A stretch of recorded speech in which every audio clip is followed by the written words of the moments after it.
Essentiel Pharma Le Mag, votre rendez-vous sans ordonnance avec les meilleurs conseils en pharma santé pour rendre votre quotidien plus fort. Bonjour à toutes et bonjour à tous et bienvenue une fois de plus dans ce nouvel épisode de notre podcast où nous abordons, vous le savez, les sujets d'actualité et de prévention qui vous concernent au quotidien. Alors avant de débuter, comme d'habitude, si ce contenu vous plaît, vous n'oubliez pas de vous abonner sur nos réseaux Essentiel Pharma pour ne rien manquer. Parce que l'acné n'est pas juste une histoire de boutons, c'est une véritable affection dermatologique multifactorielle, parfois très invalidante. On va parler prévention, traitement, fausses idées, solutions naturelles et conseils d'experts. Bonjour Sophie. Bonjour Pierre, bonjour tout le monde. Alors effectivement, on pense souvent que l'acné, c'est juste un passage obligé de l'adolescence, un mal nécessaire. Mais aujourd'hui, l'acné touche aussi un adulte sur 4. En majorité des femmes, et l'acné peut laisser de lourdes séquelles physiques et psychologiques si elle n'est pas bien prise en charge. Avant de parler de boutons, il faut parler de glandes. L'acné est avant tout une maladie du follicule pilosébacé, une structure bien précise qui réunit un poil et la glande sébacée qui l'accompagne. Cette glande est responsable de la production de sébum, ce film lipidique naturel censé protéger la peau. Sauf que quand elle s'emballe, les ennuis commencent. Exactement, il suffit de 4 ingrédients pour déclencher le cocktail acnéique. D'abord, une hyperséborrhée, autrement dit une surproduction de sébum. Résultat, une peau grasse, luisante et des pores qui se bouchent plus facilement. Ensuite, une obstruction des pores due à un excès de kératine qui empêche le sébum de s'écouler normalement. Troisième facteur, la prolifération d'une bactérie Cutibacterium acné, qui adore ce milieu gras et confiné pour se multiplier. Et enfin, une réaction inflammatoire se déclenche, la peau s'enflamme, les boutons apparaissent sous forme de papules, pustules, voire nodules profonds et douloureux. Ce processus inflammatoire est étroitement lié aux androgènes, les fameuses hormones sexuelles. C'est pour cela que l'acné débute souvent à la puberté, quand ces hormones explosent chez les garçons comme chez les filles. Mais contrairement aux idées reçues, l'acné ne s'arrête pas toujours à 18 ans. Effectivement, on parle de plus en plus de l'acné de l'adulte, notamment chez les femmes. Entre 25 et 40 ans, environ un quart des femmes en souffrent, souvent à cause de fluctuations hormonales. Les règles, la grossesse, l'arrêt ou le changement de contraception hormonale. Le stress chronique, très courant dans nos modes de vie actuels, n'arrange rien. Il stimule le cortisol, qui lui-même influence la production de sébum. Mais les hormones ne sont pas seules responsables. Il existe d'autres facteurs aggravants à ne pas négliger. Une alimentation à index glycémique élevé, riche en sucre rapide, comme les viennoiseries, les sodas ou les céréales soufflées, favorise les pics d'insuline et stimule la production de sébum. Les produits laitiers, notamment le lait de vache, contiennent des hormones de croissance qui peuvent perturber l'équilibre cutané. Certains cosmétiques occlusifs, non adaptés aux peaux grasses, étouffent la peau. Et n'oublions pas les agressions environnementales, la pollution, le tabac, le port du masque prolongé, l'effet masque-nez, mais aussi le fait de triturer ses boutons, ce qui empire l'inflammation. Et certains traitements médicamenteux ne sont pas en reste. Les corticoïdes, le lithium, les stéroïdes anabolisants peuvent induire ou aggraver l'acné. Tout cela montre bien que ce n'est ni un manque d'hygiène, ni un simple passage de la vie. L'acné est une pathologie complexe, multifactorielle, qui mérite une prise en charge globale et rigoureuse. En matière d'acné, il n'y a pas de recette miracle. Chaque peau est différente.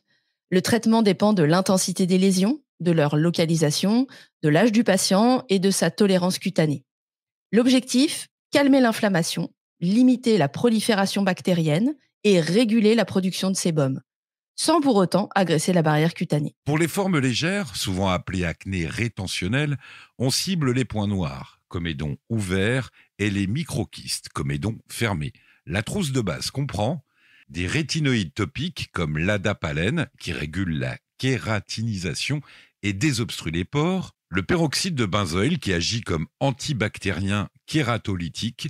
Il est souvent un peu irritant mais redoutablement efficace. Et l'acide azélaïque qui a l'avantage d'être bien toléré même sur les peaux sensibles et les femmes enceintes. La meilleure stratégie, c'est souvent de combiner ces traitements. C'est pourquoi il existe aujourd'hui des produits en association fixe. Par exemple, adapalène plus peroxyde de benzoïle pour simplifier l'observance. Attention, les résultats ne sont pas immédiats. Il faut souvent 6 à 8 semaines pour observer une amélioration. Et paradoxalement, l'état de la peau peut s'aggraver les premiers jours. C'est normal, il faut continuer. Oui, et quand les lésions sont plus inflammatoires, les boutons rouges, les pustules, voire les nodules, on passe à l'étape supérieure avec des antibiotiques par voie orale comme la doxycycline ou la limécycline. Mais là encore, jamais seul. On les associe toujours à un traitement local pour éviter la résistance bactérienne. Et pour les formes sévères, récidivantes ou avec un risque cicatriciel, il y a l'isotrétinoïde oral, le traitement de référence. Ultra efficace, mais très encadré. Il nécessite un bilan biologique régulier, une surveillance médicale stricte et une contraception obligatoire chez les femmes en raison du risque tératogène. N'oublions pas le rôle des traitements hormonaux chez la femme adulte. Certaines pilules ostroprogestatives spécifiques ont un effet anti-androgène. Et dans certains cas, on prescrit la spironolactone qui limite l'action des androgènes sur les glandes sébacées. Mais l'arsenal thérapeutique ne s'arrête pas aux molécules. Il faut penser global. Une routine dermocosmétique adaptée, une alimentation équilibrée, un accompagnement psychologique si besoin, et une bonne éducation thérapeutique. Parce qu'une peau, ça se soigne dans son ensemble, pas à coup de solutions miracles, mais avec de la patience, de la régularité et des bons conseils. Si je devais faire une statistique à la volée sur les erreurs que je vois en pharmacie, le réflexe du gel décapant serait dans le top 3. Le jeune ou la jeune adulte, exaspéré de voir sa peau briller, choisit un nettoyant ultra purifiant, souvent à base d'alcool ou d'agents sulfatés. Résultat, la peau se sent agressée et produit encore plus de sébum pour se défendre. Cercle vicieux garanti. La règle d'or, c'est la douceur. Même avec des imperfections, la peau mérite qu'on la respecte. Une routine bien pensée, c'est 50% du travail. Voici les essentiels à adopter. Premièrement, nettoyer mais sans agresser. Matin et soir, un nettoyant sans savon, à pH physiologique, formulé pour les peaux à tendance acnéique. Évitez l'eau trop chaude qui stimule la production de sébum. Sécher en tamponnant sans frotter. 2. Hydrater toujours. C'est le point que les patients acnéiques négligent trop souvent. Et oui, il faut hydrater une peau grasse, sinon elle se met à surproduire du sébum pour compenser. Optez pour une crème fluide, non comédogène, avec des actifs régulateurs comme le zinc, la niacinamide ou des céramides. Et on adapte selon les saisons. Plus légère en été, plus protectrice en hiver. Mais pas question de faire l'impasse. 3. Protéger du soleil systématiquement. Un bouton plus soleil égale une tache pigmentaire. L'exposition UV, même en hiver, aggrave les cicatrices et ralentit la cicatrisation. Un SPF 50+, est indispensable à choisir dans une texture gel-crème matifiante non grasse. Appliquée chaque matin, renouvelée si exposition prolongée. 4e, exfolier en douceur. Une fois par semaine, pas plus, on peut aider la peau à se régénérer avec un gommage doux sans grains. Les microbilles peuvent irriter. Ou un masque à l'argile blanche, purifiant et apaisant. Et surtout, on évite les gommages mécaniques trop abrasifs. On privilégie les AHA, les BHA ou l'acide salicylique, présent dans certains soins exfoliants doux, toujours sur conseil médical ou pharmaceutique, bien sûr. Et côté maquillage, bonne nouvelle, il n'est pas interdit. Mais il faut miser sur des produits non comédogènes. Plusieurs marques proposent des fonds de teint ou bébé crème correctrices pour peau acnéique. Et le soir, un nettoyage doux obligatoire, même sans maquillage. Pollution, poussière, excès de sébum s'accumulent et étouffent les pores. L'eau micellaire pour peau grasse ou un gel nettoyant adapté feront très bien l'affaire. Enfin, le plus difficile pour certains, ne pas toucher au bouton.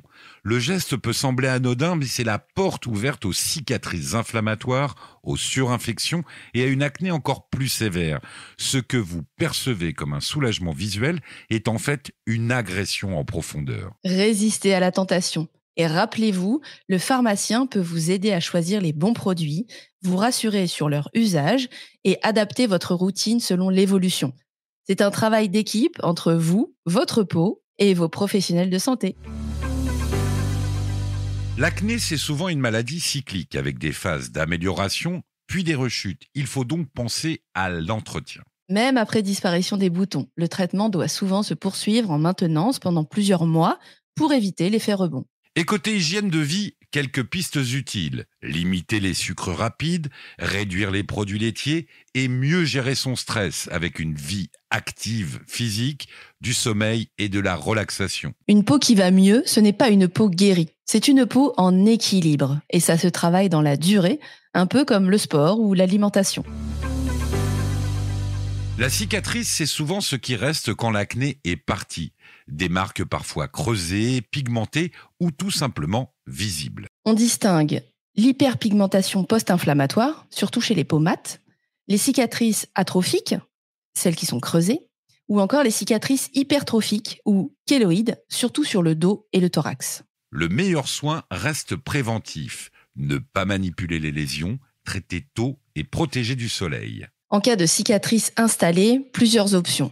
Peeling aux acides de fruits, ou micro-needling, ou encore un laser fractionné, les LED anti-inflammatoires, ou les crèmes aux rétinoïdes ou acides exfoliants, mais sous contrôle médical. Et n'oublions pas l'impact psychologique. Les cicatrices d'acné peuvent entamer la confiance en soi. Il ne faut pas hésiter à consulter ou à en parler à un professionnel. Quelques mythes qui ont la peau dure. Oh, l'acné, c'est parce que je ne me lave pas assez. Faux. La surhygiène aggrave souvent. C'est à cause du chocolat. Pas le chocolat noir, non. Plutôt les sucreries et le lait. Oh, il faut laisser faire le temps. Non, une acné non traitée peut laisser des séquelles définitives. Et surtout, on ne doit jamais banaliser l'acné. Ce n'est pas une fatalité. C'est une affection chronique avec des solutions multiples. Il faut juste les adapter à chacun. Et comme souvent en santé, c'est dans la combinaison des soins que l'on trouve les meilleurs résultats. Dermato plus dermo-cosmétique, plus alimentation, plus écoute, plus prévention. Alors on se fait accompagner et on déclare la guerre aux boutons. Alors comme d'habitude, si cet épisode vous a plu, n'hésitez pas à le partager autour de vous et à nous suivre pour d'autres sujets santé. À très vite pour un prochain épisode. Essentiel Pharma, votre réflexe santé.